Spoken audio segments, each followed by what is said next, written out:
Guys, I am so glad you arrived. You have made it to my Fun Toys channel, and I'm so excited you're here. Remember to like, share, and subscribe, and let's get started. She felt the weight of the ball in her glove. She froze. Had she really caught it? All eyes on Ellie. Chapter 8. Ellie looked up in time to see the ball roll out of the glove. It fell with a thud onto the grass. No, cried out. In frustration, Ellie threw her glove onto the ground. Then, when she noticed her teammates yelling from the inner field, while Ellie called back, she couldn't make out their words. Then Ellie saw that Toby was yelling too. I know, she shouted. I messed up. No, Ellie called. From the center field, the ball picked up, threw it to the inner field. The Orange Blossoms base runner were running around the base. Then a flash. Ellie picked up the ball and she threw it as hard as she could, but it was only halfway to the pitcher. And then it was too late. Both baseball runners had scored. The number on the scoreboard changed. Ellie knew it was her fault. Even though Ellie had a thought game, it was all bad. She batted 3 times and she got on the base twice with 2 great hits, but both times she made base running errors. The first time she was running from first to second, she overran second base. The second baseman had a ball and tagged her out. The second time she forgot to run with the teammates who got a hit. They both winded up at first base. Ellie got tagged out again, and then it was a close game. Orange Blossoms won by 1 run. Good effort, Mrs. Payne said in their team huddle. We came up short this time, but we handled from the game to be stronger next week. Ellie looked around at her teammates, and some of them seemed disappointed, but they were good sports. They all nodded at what Mrs. Payne said. They were high-fived another as they said their goodbyes. Mia and Andrew even patted Ellie on the back. Not bad for your first game, Mia said. Ellie forced a smile. They were being so nice, but she felt terrible. She walked over to Mrs. Payne. Thank you for giving me a chance, Ellie said to her. Her bottom lip trembled a little bit. But we were lost today because of me. I'm not a natural after all. She handed Mrs. Payne her glove. Sorry, Mrs. Payne, I couldn't be on the team. Ellie turned and hurried away. Ellie waited. Mrs. Payne called to her. Came back, Ellie, Liz shouted. Ellie kept walking. All she wanted was to find her family and go home. On Chapter 9, Practice Makes Perfect. Unfortunately for Ellie, she wouldn't go home in the car. Her mom reminded her about Young chorus rehearsal, and baseball games had gone long. There wasn't even time to stop home to change. Ellie grounded with a sudden thrill. She remembered that Mrs. Lewis was announcing a soloist today. Baseball, what was I thinking? Ellie thought. I'm no baseball player. I should have stuck to the stage in the first place. That's what I'm good at. In the rehearsal room, Mrs. Lewis stood up in front of the chorus. Everyone took their seats. First things first, Mr. Lewis said, thank you to everyone who auditioned for my concert solo. Many talented singers gave in there. But first choice won. The person is Ellie Mitchell. Ellie gasped. Ellie, congratulations, exclaimed Mrs. Lewis. All around her kids were clapping. Ellie beamed, her smile light up in her face. What a day she was having. This definitely made up for a baseball game. Mrs. Lewis asked everyone to get their music out, but Ellie just saw their in a happy day. She was picturing her name in the printing concert programs. Feature soloist Ellie Mitchell. She didn't hear a word Mrs. Lewis was saying, not until the whole chorus stood up and began to sing. Then Ellie jumped to her feet and hurried open her music folder. Then rehearsals was over. Ellie stuffed her music away. She couldn't wait to tell her parents about the solo, but as she got up from her seat, she dropped her folder. All sheets music fell out. She sighed and bent to pick up the page. As she did, she overheard two girls talking in the row near her. "You not quitting, are you?" one girl asked the other. Ellie's ears picked up. Quitting, someone was quitting the chorus. The other girl answers, glooming, "Yeah, I think so. I signed. I guess I'm not just a singer."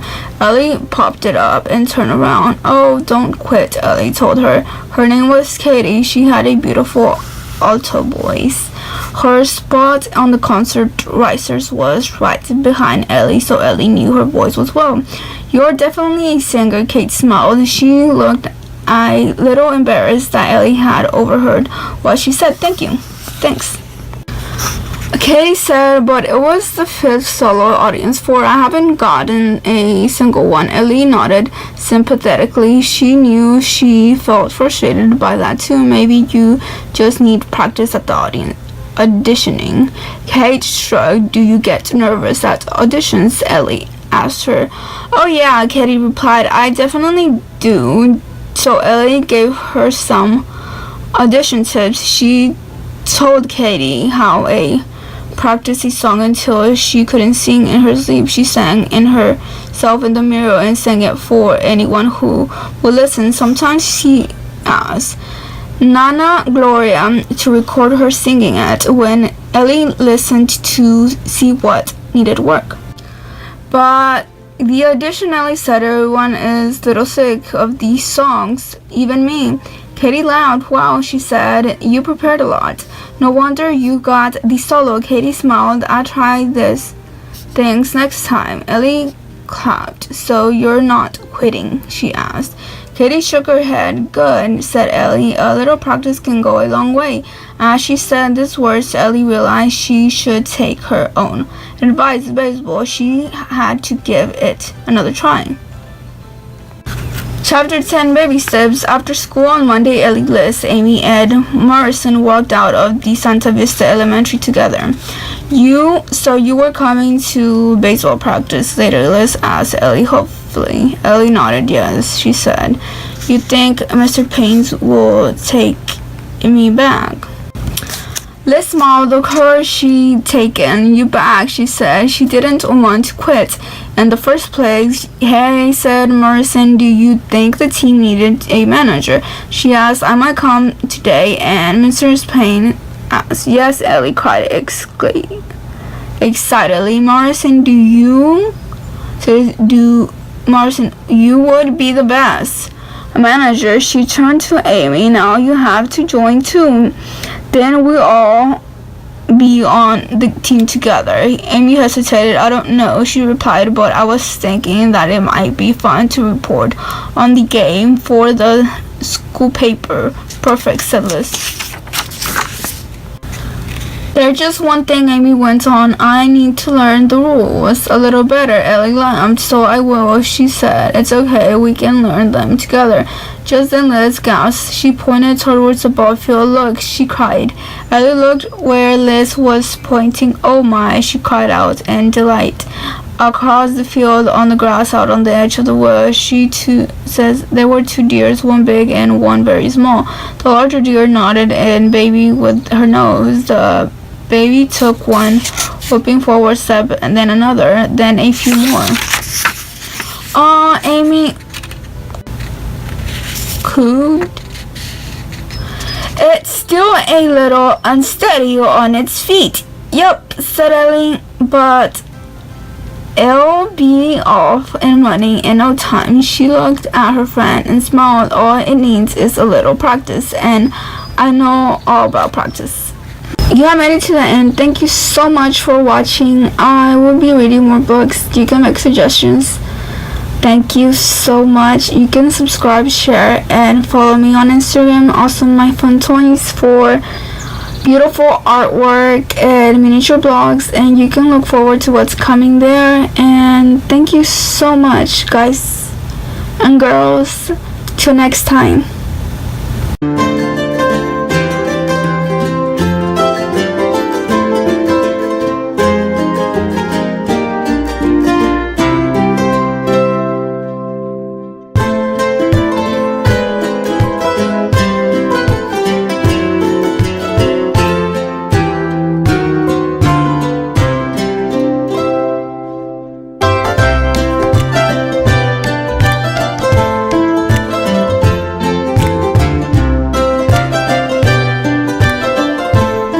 The Magician's Hat. This is a book that we're going to be reading, and you can follow me on my Instagram. It's also my fun toys. You can look forward to what's coming there, and my mini blogs also. To my mother for always allowing me to have dreams can become reality. For my mom and dad, you are my magic. And for Adri P and Mela B, greatest magicians, for making all these things possible. Family Fun Day at the library was filled with an exciting event. Books, scavenger hunts, storytelling, reading, rallies. Today, for the first time, a magician arrived with a big bag of tricks and a big hat. Everyone gathered around to see the magician perform. He bent a spoon just by looking at it. He made playing cards float in the front of his nose. The magician could even make a coin appear from a puppet's ear. When he waved his wands, a banana vanished. This was just a warm-up act. Now the magician was ready to dazzle the crown of his favorite tricks of all. The magician's magic started with a story. When I was a kid, my mom and dad brought me to this library on Family Fun Day. During the book scavenger hunt, I wandered into the reading room.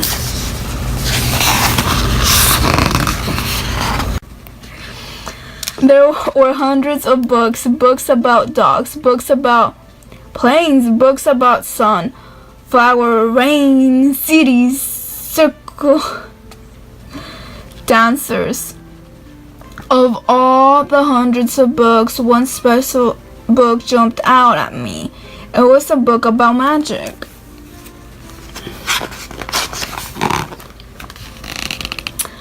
I read and read and read every single word and every single page. I discovered that books wasn't just about magic. I learned that books are magic, and though I was still in the library, these pages and words took me places I had always dreamed of going. This is how I knew and wanted to become a magician when I grew up. Soon after that, I got my magician's hat. This Family Fun Day crowd has grown. Kids from all over town were aged to see more of the magician's magic. He asked them, "What do you want to be when you grow up?" Amy shouted, "I wanted to be a dentist." A magician invited Amy to reach inside his hat. Amy dug deep and deeper until she felt something.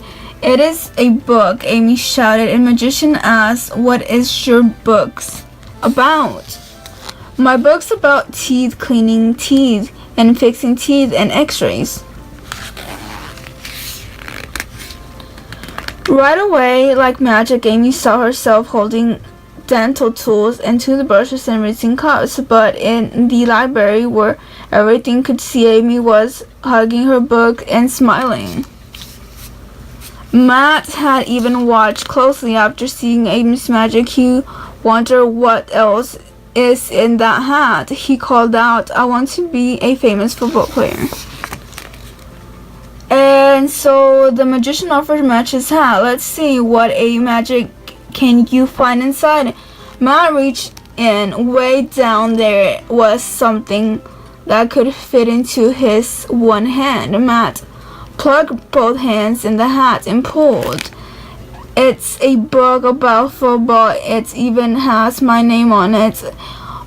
All at one, like magic." Matt was on the field, running, catching, punting, tackling, sometimes bundling, sometimes falling. Ray called out from the back of the crowd, "Wait a second, this is not magic." Amy and Matt's parents must have told the magician what they wanted to be when they grew up. The magician asked Ray, "What do you want to be when you grow up?" This was Ray's chance to prove that the magician was a fake. He snickered and said, "A dog." The magician asked Ray to reach into his magical hat. Ray said, "I can't feel anything."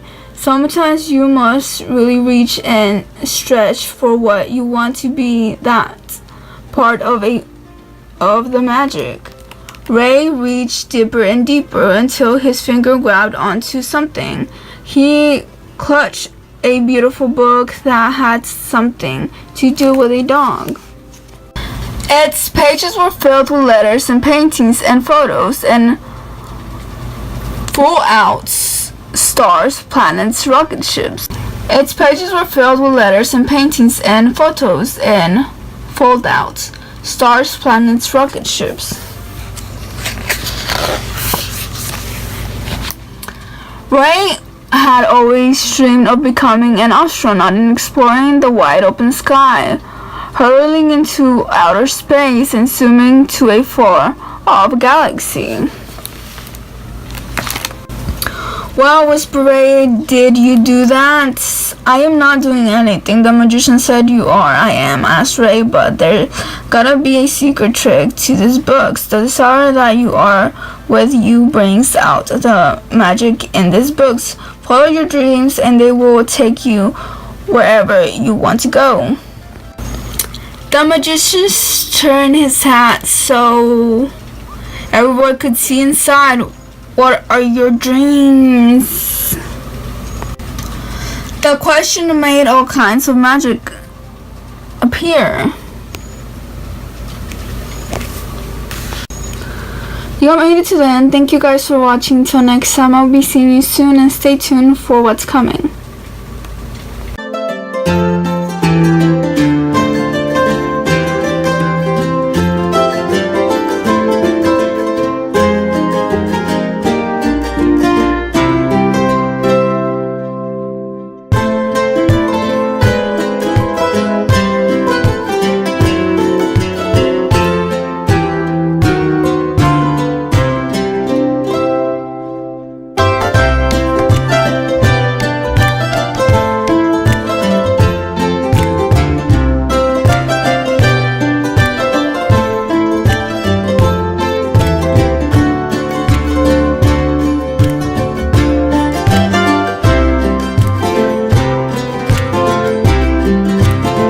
We're going to be reading Selfie Sebastian, and you can follow me on my Instagram, and it's Awesome My Fun Toys. It's just Awesome My Fun Toys instead of My Fun Toys, and you can look forward to what's coming there, and I hope you like my mini blogs there. Sebastian knows he's a good looking fox, really good looking, don't you think? Sebastian loves to take selfies on his favorite adventures in the forest. There he is, swimming in his favorite pond, scratching chickens. and stealing a pie from an old man, Pennywhistle's cottage. He will always remember how tasty it was. Still something wrong with everyone on his picture, and he can't wait but his pause on what's missing. None of his pictures make him as happy as a perfect selfie would. So to figure out what's missing, Sebastian has decided that today will be go on a quest to make the perfect selfie.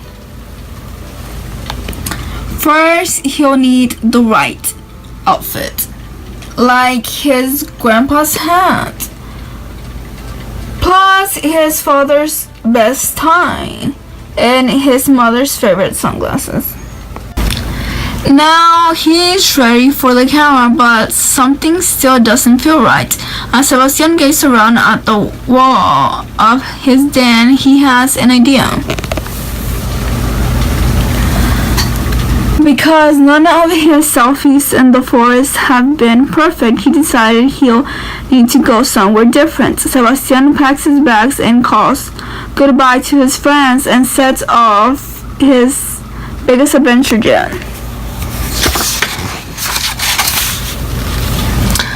Sebastian has been dreaming of visiting fun worlds to make a selfie on the newest roller coaster, and he just didn't realize how hard it would be to hold onto the camera. Something is still missing from his last selfie. Thought a perfect picture would make him happy, and this one just doesn't. Luckily, Sebastian has a long list of places he has always wanted to see.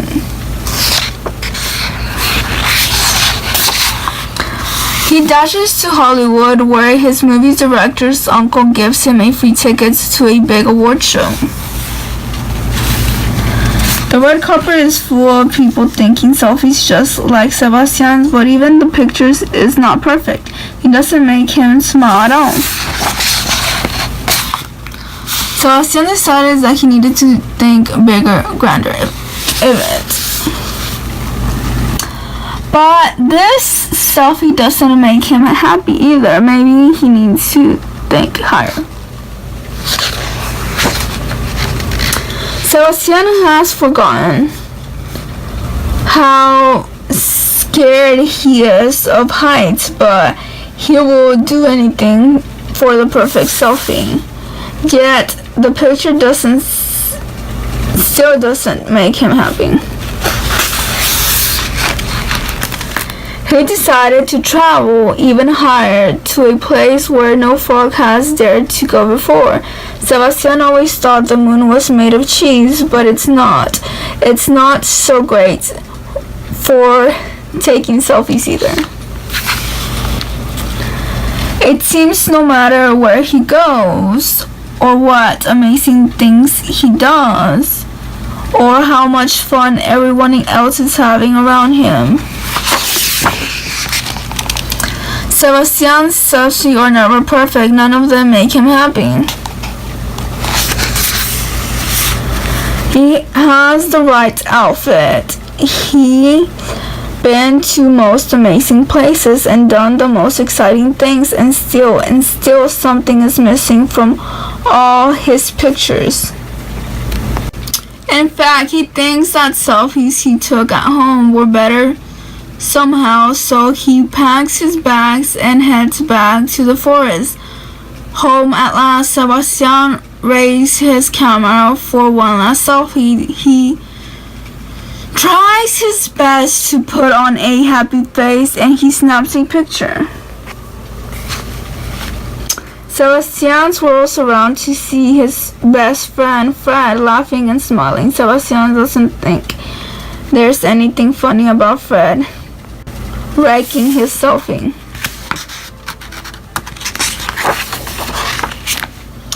But when he looks at the selfie again, it makes him smile a little. He decides it's actually a pretty good picture. Fred thinks so too. Something about his selfie makes Sebastian happier than all the ones he took on his adventures, and the next one makes him smile even more. Sebastian tries to put on his pulse on what's different this time. He's wearing the same outfit. He's in the same old forest where he'd taken hundreds of pictures before, not an exciting place like the moon. But Fred wasn't there. His friends weren't there. Finally, Sebastian realizes what was missing from his pictures all around him. He has a secret to taking a selfie then. Absolutely. Perfect. Thank you so much for watching. I'll be seeing you soon. Till next time.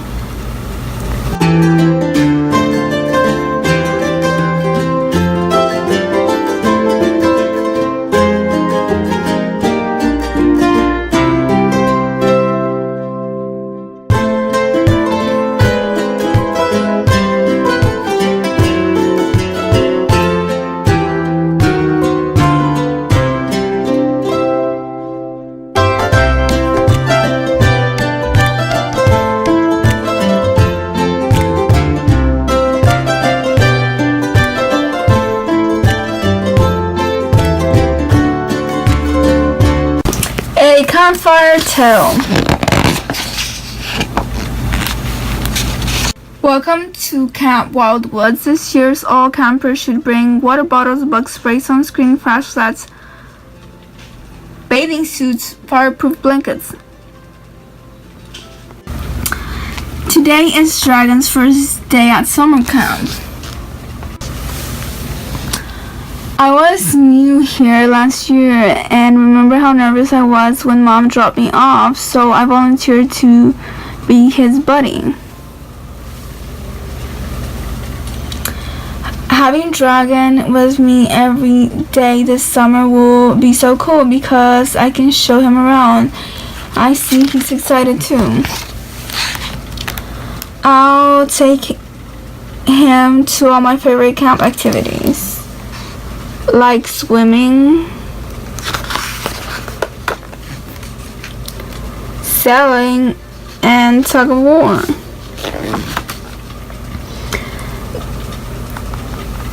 The morning didn't go so well, but after lunch, it's archery and horseback riding.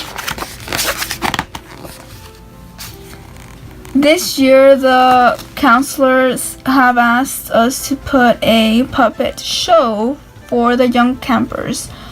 Dragon wants to help, but it's worse than I have imagined. I'm starting to think having a dragon for a buddy isn't cool after all.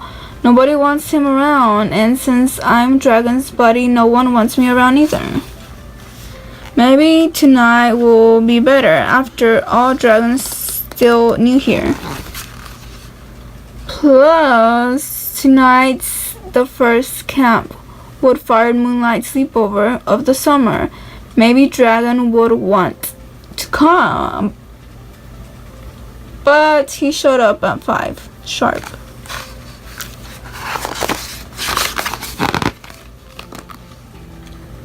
I tried pitching our tent myself. Trust me, it's easier that way. But Dragon's insisting to help.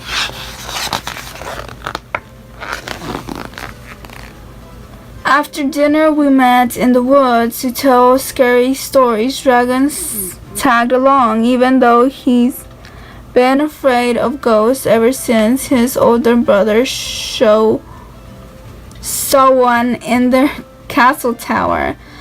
I don't think Dragon is having any fun. I just want to go to bed and forget this bad day, but Dragon sees a spider. I don't like spiders, so Dragon tried to help. Get out! Get out! I yelled. Dragon sniffed, looking toward the woods. It's really just my job to show him around, but Dragon looks like he could use a friend more than a buddy tonight. The next morning, as we get ready to hike back to camp, no one can find Dragon. I searched and searched, calling his name, but there was no answer. I hope we find him soon, then we do.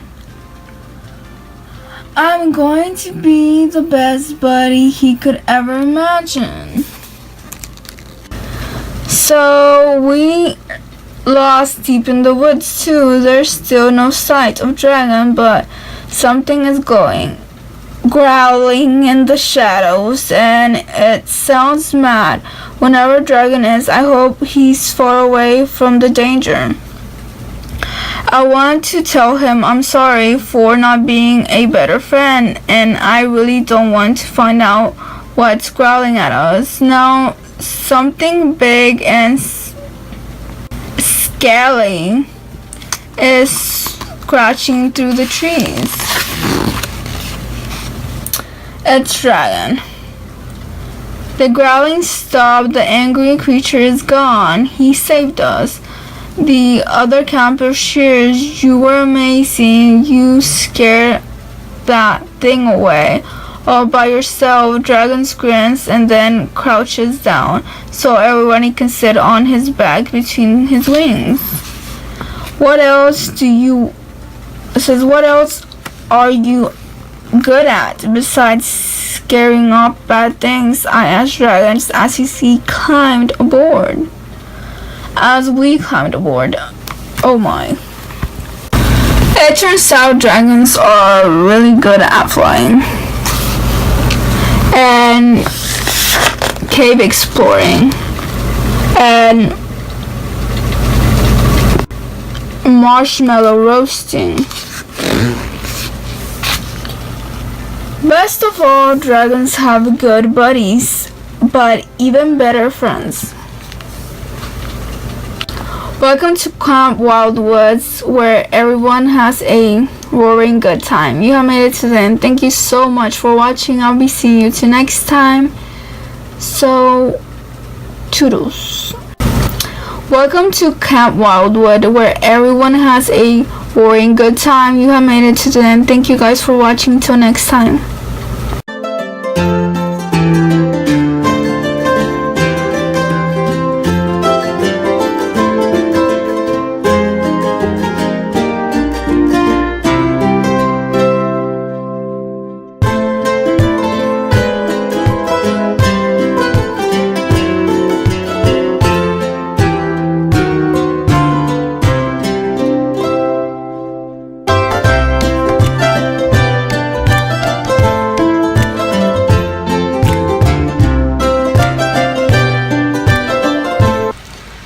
Hello, we're going to be reading Princess Stories, Real Bible Stories of God Princesses. Wow, I thought this was going to be something else, but we're going to continue reading it. Remember to like, share, and subscribe. And follow me on Instagram. I really enjoy my Instagram, and you can enjoy it as much as I do. And it's also my fun toys. This is a fiction book. I did get it on the fiction section. And I hope you really enjoy it. I have not read it, but we're gonna go and figure out how amazing it is or not. Please have an opinion on it. Comment down below if you like it or didn't like it. And I'm sure it's kid friendly, so we're gonna go ahead and do that. And thank you so much for watching. I'm gonna be saying this because a lot of my videos are gonna get longer for you to enjoy. If you like really long videos, please do say and mention. I am so pleased to read to you, and I hope you enjoy it as much as I do. And how can I talk to you? I feel like I'm going to talk a lot, and you're going to get a little bit bored.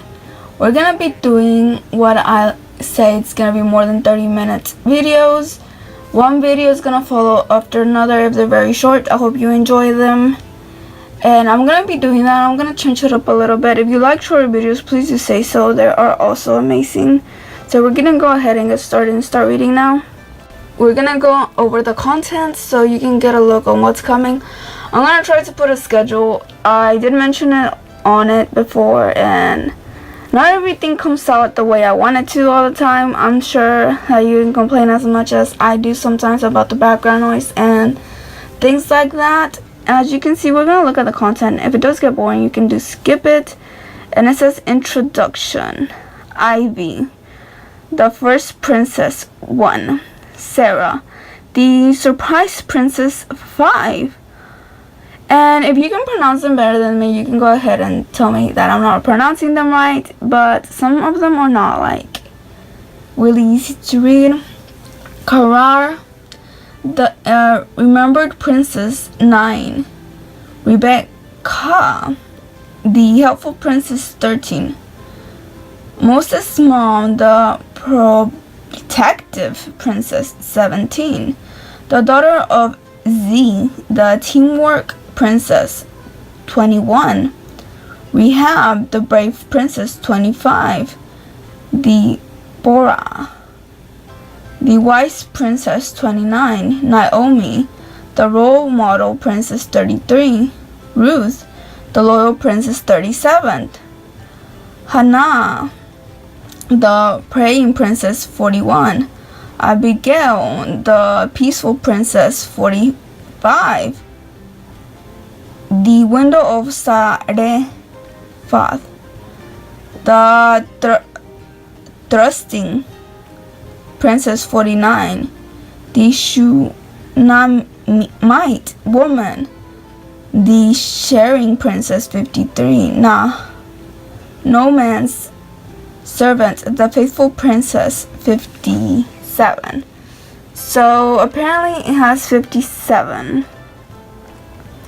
And we're gonna go ahead and read now. I can't believe it looks blurry now.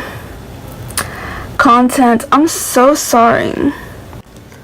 Oh my gosh, content.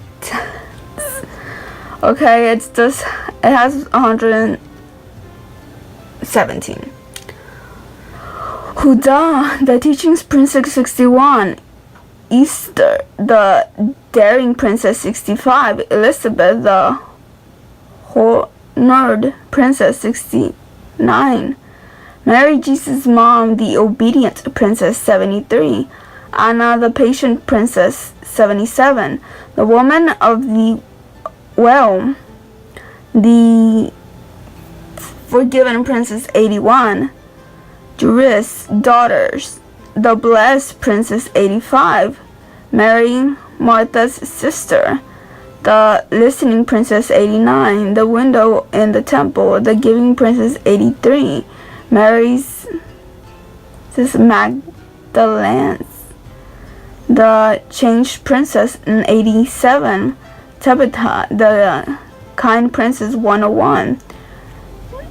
Lydia, the Welcoming Princess 05. Priscilla, the Respectful Princess 109. Louise and Irene's, the Family Princess 113.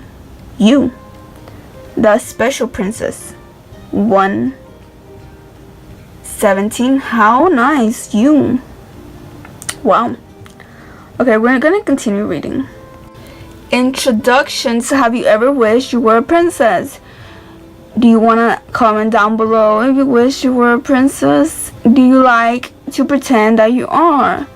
Oh my gosh, what are these questions? Please comment down below. Maybe your room is decorated in pink and your bed is built to look like a castle. Oh my gosh. Maybe you love to dress up in a beautiful flowing dress that makes you look like Cinderella or Sleeping Beauty. Maybe your favorite movie is about a princess who faces more terrible dangers but is rescued just in the kick of time. Or maybe your dreams of living happily ever after someday just like a princess. Well, did you know that you can be a princess? It's true. You can be a real princess, God's princess. After all, the Bible says that God is a king, and the king is everything in heaven and earth. The Bible also says that God is our Father. So, if you, the daughter of the king, that makes you a real princess. We can read about some of the gods, other princesses in the Bible. Did you ever wonder who the bravest princess was? Who about the most faithful princess? The kindest princess? Well, now it is your chance to find out. Pretend you have a special mirror and let's look into the Bible to learn about these real princesses of God. It sounds unbelievably interesting and it looks so good. We're gonna start now at the beginning. I hope you like it. I'm gonna continue reading it. As you can see, it seems such like a great book. So we're gonna continue this. Eve, the first princess, Genesis 1:26 to 2.25. Oh my gosh. I sometimes get confused on some of these things. Mirror, mirror on the wall, who was the very first princess of all? A long time ago, before your birth, Eve was the very first woman on earth. Eve's story. I am the first princess. I was the very first woman God created. Adam was the first man. God made him by using dirt from the ground and breathing God's own breath into him. God used one of Adam's ribs to make me the first woman. Adam and I lived in the Garden of Eden. It was a beautiful, happy place that God made for us. The garden was full of gentle rivers, beautiful flowers, big trees, butterflies, swans, horses, and other kind of animals you can think of. God made sure we had everything we needed in the garden. We knew how much He loved us. He gave us only one rule to obey. Life in the garden was great until I did something that messed everything up. The rule God gave us was, do not eat the fruit of the tree in the center of the garden. God made sure we had everything we needed in the garden. We knew how much He loved us. He gave us only one rule to obey. Life in the garden was great until I did something that messed everything up. The rule God gave us was, do not eat the fruit of the tree in the center of the garden. We had plenty of other food to eat, so it wasn't like we needed that fruit, but I could not stay away from that tree. The tree was beautiful and the fruit looked delicious. One day I was standing by the tree when a snake crawled up. Did God really tell you that? To eat that fruit? The snake asked. Yes, I said. God told us we would die if we ate that fruit. You won't die if you eat it. You will be just as smart as God, the snake said. Everything the snake said made sense. I grabbed a piece of the fruit and took a big bite. It was so juicy, so sweet. I gave some to Adam, telling him, you have to taste this. Well, Adam tried it too, and that when our perfect world fell apart. As soon as we swallowed the fruit, we felt guilty. I knew we had done something wrong. That evening when God came to the garden, we hid from behind, but it isn't possible to hide from God. He knew where we were. I knew where we ate the fruit we were not supposed to eat. God was sad that we had disobeyed Him, so we would have to leave the Garden of Eden. But that's not the end of the story for me. The first princess even thought Adam and I had disobeyed God, even though God was sad, even though He had